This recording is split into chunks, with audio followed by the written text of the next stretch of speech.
तो थोड़ा दबा के देख लीजिए।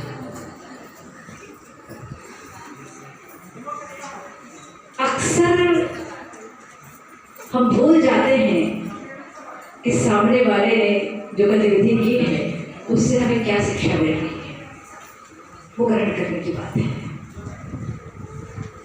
तो आइए हम सब माँ सरस्वती के श्री चरणों में प्रणाम करें ज्ञान के इस मंदिर में, और उसके पश्चात उस ईश्वर को प्रणाम करें जो हर समय हम सबके भीतर ऊर्जा बनकर प्रवाहित हो रहा है, हमें मार्गदर्शन दे रहा है बेहतर काम करने के लिए, श्रेष्ठ काम करने के लिए। और उसके बाद अतिथि देवो भव की भावना से मैं अब मुखातिब होती हूँ अपने मंच की ओर। आज के कार्यक्रम को संजोने वाली हमारी यशस्वी मुख्य अतिथि जिला पंचायत सदस्य श्रीमती जागृति चौधरी यादव जी, जनपद सदस्य मोनिका साहू जी, इस शाला के अध्यक्ष श्री भागवत साहू जी, श्री नानू साहू जी मिडिल स्कूल अध्यक्ष, इस ग्राम पंचायत की यशस्वी सरपंच श्रीमती कुमारी साहू जी, इस शाला के पूर्व अध्यक्ष श्री नंदूराम साहू जी, ग्राम के हैं तो अभी छोटी उम्र के लेकिन ग्राम के सियान हैं, ऐसे भी यशस्वी लोग हम सबसे जुड़े हुए हैं। चुम्बन भाई का भी मैं स्वागत करती हूँ, आदरणीय सफल साहू जी, पुरुषोत्तम भाई जो कि बिल्कुल ऐसे अवसरों पर तैनात रहते हैं और सपरिवार तैनात रहते हैं। ये उनकी भावना है, ये उनका समर्पण है समाज हित की दिशा में, बहुत बड़ी बात है।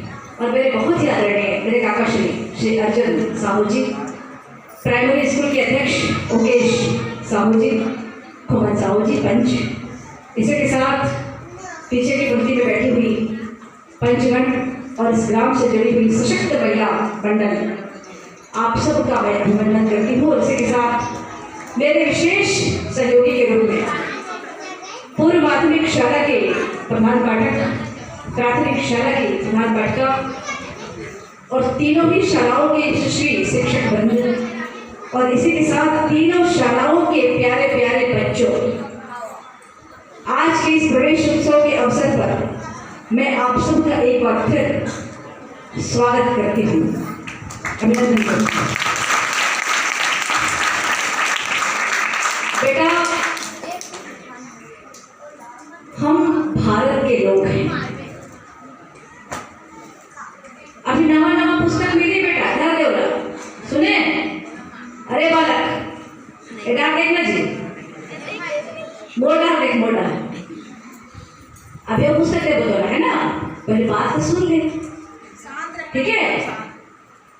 कौन शांत रहेगा? सबसे ज्यादा जो शांत बच्चे रहेंगे ना उनको एडे सर के इनाम देने वाले हैं, इससे शांति हो जाएगी, ठीक है? कौन पाना चाहता है इनाम बताओ जल्दी, बस सामने से दो चार इनाम पूछ रहे। क्या बात है, अपने लिए जोर से ताली दे।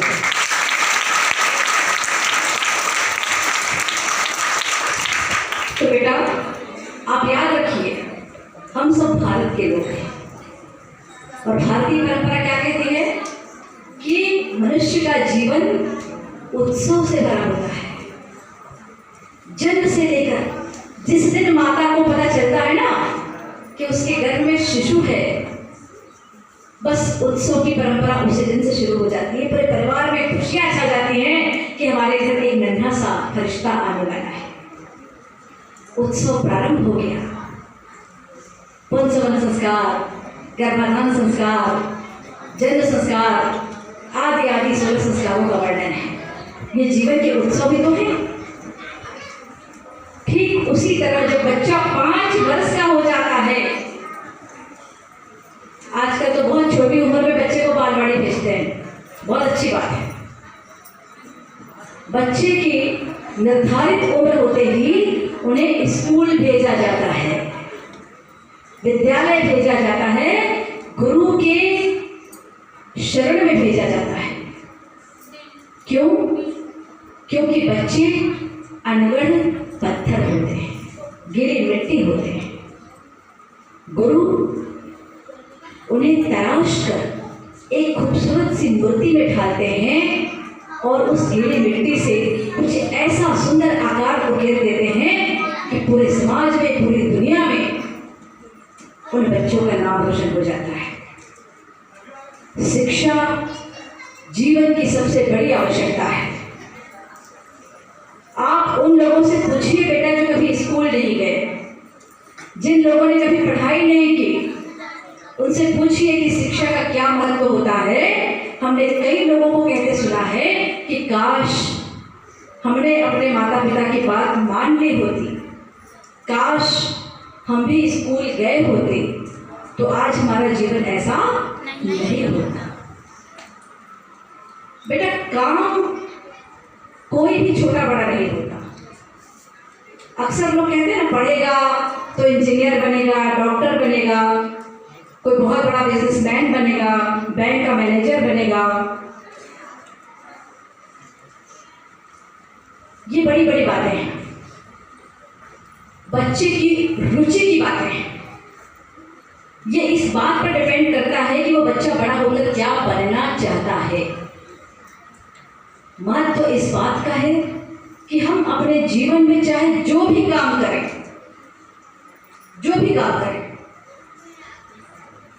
उस हर काम में शिक्षा का अपना महत्व है।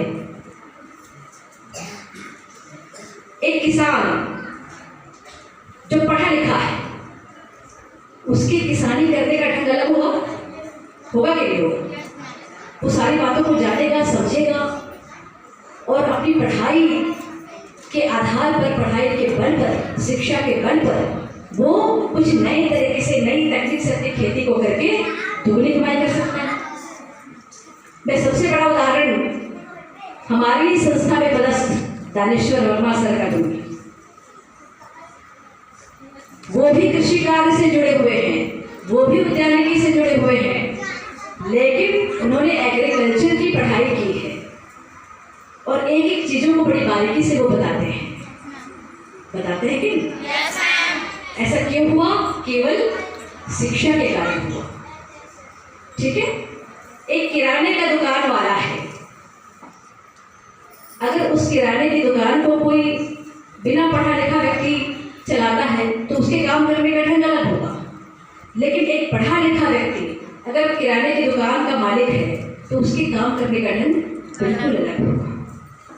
उससे लोग प्रभावित होंगे, उसकी बात करने की शैली से प्रभावित होंगे, उसके काम करने के ढंग से लोग प्रभावित होंगे। इसलिए हम अपने जीवन में चाहे जो काम करें, कोई, मैंने पहले ही कहा, कोई भी काम हमारे जीवन में छोटा या बड़ा नहीं होता है। हर काम का अपना महत्व होता है और हमारे समाज को सब कुछ चाहिए। इंजीनियर भी चाहिए, डॉक्टर भी चाहिए, बैंक का मैनेजर भी चाहिए, बैंक में काम करने वाले क्लर्क भी चाहिए, किराने की दुकान भी चाहिए, काम करने वाले मजदूर भी चाहिए, किसान भी चाहिए। किसान फसल नहीं उगाएंगे तो हम खाएंगे क्या? सब कुछ चाहिए। लेकिन शिक्षा, आप चाहे जो काम करें, शिक्षा मनुष्य के काम करने के ढंग में परिवर्तन लाती है, नई तकनीक से जोड़ती है, नई सोच पैदा करती है, नए विचार पैदा करती है। और जब मनुष्य के अंदर नए विचार पैदा हो जाते हैं तो वो हर काम को नए ढंग से करने लगता है। इसलिए बेटा, हम सब के जीवन में शिक्षा का बहुत महत्व है। आप बड़े सौभाग्यशाली हैं कि आप ऐसी संस्था में पढ़ाई कर रहे हैं जहाँ के शिक्षक बहुत ही समर्पित हैं।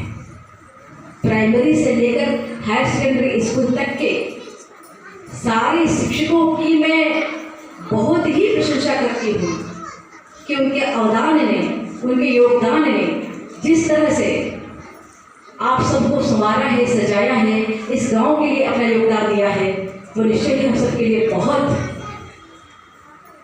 अविस्मरणीय बात है। हमारे सीएसी सुदामा साहू जी, आप उन्हें अक्सर भ्रमण करते हुए देखते होंगे। हमारे संकुल में 10 स्कूल हैं। इन 10 स्कूल के बीच आपस में तारतम्यता बनाए रखना, संतुलन बनाए रखना एक कठिन काम होता है, लेकिन हमारे सीएससी महोदय इस काम को बड़ी खूबसूरती से कर रहे हैं और उनके रहते काफी हद तक मैं निश्चित हूँ। ऐसा क्यों हुआ? केवल शिक्षा की बदौलत, केवल शिक्षा की बदौलत। आपने देखा हमारे अध्यक्ष महोदय, हमारे सरपंच महोदय बार बार आपकी कक्षाओं में आते हैं कि नहीं? Yes, ma'am. बार बार आपसे क्या कहते हैं? ठीक से पढ़ो। उनका ठीक से पढ़ो कहने का मतलब ये है क्या कि वो आपको डांटने आई हैं? उनका ठीक से पढ़ो कहने का मतलब क्या है कि आपको अपने जीवन में कुछ बनना है, कुछ करके दिखाना है। ये है शिक्षा का महत्व। शिक्षा हमें समर्पण सिखाती है, शिक्षा हमें त्याग सिखाती है, शिक्षा हमें संवेदना सिखाती है। और इसी संवेदनात्मक भावना का एक सबसे बड़ा उदाहरण दूं मैं आपको। इस साल कितनी गर्मी पड़ी थी? गर्मी जानते हो कितनी पड़ी इस बार? बहुत गर्मी पड़ी थी। 10 बजे के बाद घर से निकलना मुश्किल हो जाता था, होता था कि नहीं? उसी समय हमारे पास एक आदेश आता है कि आपको समर क्लास चलाना है। क्या आदेश आया? समर क्लास चलाना है। मिडिल प्राइमरी के छोटे छोटे बच्चे देख रहे हैं, ये पहले के बच्चे हैं, पहली पढ़ते हो ना बेटा? हाँ बोलो। हाँ पढ़ते हैं पहली। इनकी उम्र देख रहे हैं आप? इस उम्र के बच्चों को समर क्लास में भरी गर्मी में 12 बजे तक रुक करके क्लास वेट करनी पड़ती थी। हमारे शिक्षक भरी गर्मी में 12, साढ़े 12 बजे तक, 1-1 बजे तक बच्चों को समर क्लास में अलग अलग तरह की विधाओं का ज्ञान दे रहे। और उससे भी आगे मैं जाना चाहती हूँ। एक ऐसे व्यक्तित्व, एक नहीं 2 व्यक्तित्व जो रिटायर्ड हो चुके हैं, लेकिन मेरी नजर में वो रिटायर नहीं है, क्योंकि जिसकी सक्रियता जीवन पर्यंत बनी रहती है, जो जीवन पर्यंत अपने आप को एक्टिव रखता है, वो कभी रिटायर हो ही नहीं सकता। हमारे बच्चों को संगीत की शिक्षा देने के लिए मेरे बहुत ही सम्मानित श्री तोगदास साहू जी और आदरणीय सोनकर जी, इन दोनों ने सुबह ठीक 8 बजे ये हमारी शाला में पहुंच जाते थे और 11:30, 12 बजे तक, 12:30 बजे तक कक्षाएं चलाकर इन्होंने हमारे बच्चों को संगीत की शिक्षा दी। एक बच्चा तबला बजा रहा है, आपने देखा।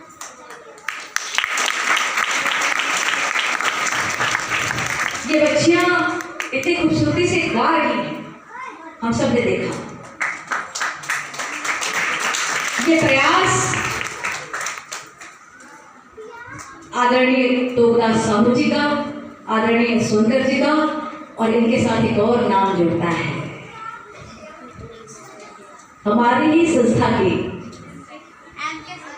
क्या बात है, रितेश साहू जी, कहाँ है रितेश? संगीत की दिशा में। इसी के साथ आईसीटी लैब में कंप्यूटर की शिक्षा चली, बेसिक नॉलेज दिया गया। 38 बच्चों ने कंप्यूटर की बारीकियों को सीखा। क्राफ्ट में मंडावी मैडम, पीरा Sahu madam, minima Sahu madam, तमाम हमारे स्टाफ के सभी शिक्षकों ने अपनी पूरी प्रतिभा का परिचय दिया। प्राइमरी में, मिडिल स्कूल में ये कक्षाएं यथावत चली और हमारे बच्चों ने काफ़ी कुछ सीखा। ये है हमारे तोगदास साहू जी और सोनकर जी का समर्पण, बिना किसी स्वार्थ के। ये कितनी बड़ी बात है। अगर हम आज किसी को बुलाते हैं ना, बेटा हमारी क्लास में आइए, हमारे स्कूल में आइए, तो पूछते कि कितना देंगे आप, ये पहला प्रश्न होता है। लेकिन इन्होंने एक ही बात कही कि हमारा सबसे बड़ा सबसे बड़ी हमारी दक्षिणा तो यही होगी कि आपके बच्चे, हमारे बच्चे कुछ सीख जाएं, कुछ बेहतर कर लें। इससे बड़ी दक्षिणा ये इनका योगदान है। ऐसे व्यक्ति जब समाज में होते हैं तो उस समाज को आगे बढ़ने से कौन रोक सकता है। हम हमारे इन दोनों महानुभावों का, आदरणीयों का सम्मान करते हैं, उनकी भावना का सम्मान करते हैं और आज इस मंच पर तो उनका सम्मान होना ही है। तो चलिए बेटा, बातें तो आज के अवसर पर बहुत कुछ कहने की है, लेकिन ये छोटे बच्चे, मैंने अभी सुना कि बच्चे खाना नहीं खाए, तो इनका सबसे पहले प्रशंसा कराते हैं और इनको भोजन के लिए ले जाते हैं। मैडम से मैं निवेदन करूंगी कि छोटे बच्चों को पहले करा करके और इन्हें भोजन के लिए स्कूल में ले जाएं। आप सभी का एक बार फिर स्वागत और बहुत बहुत धन्यवाद।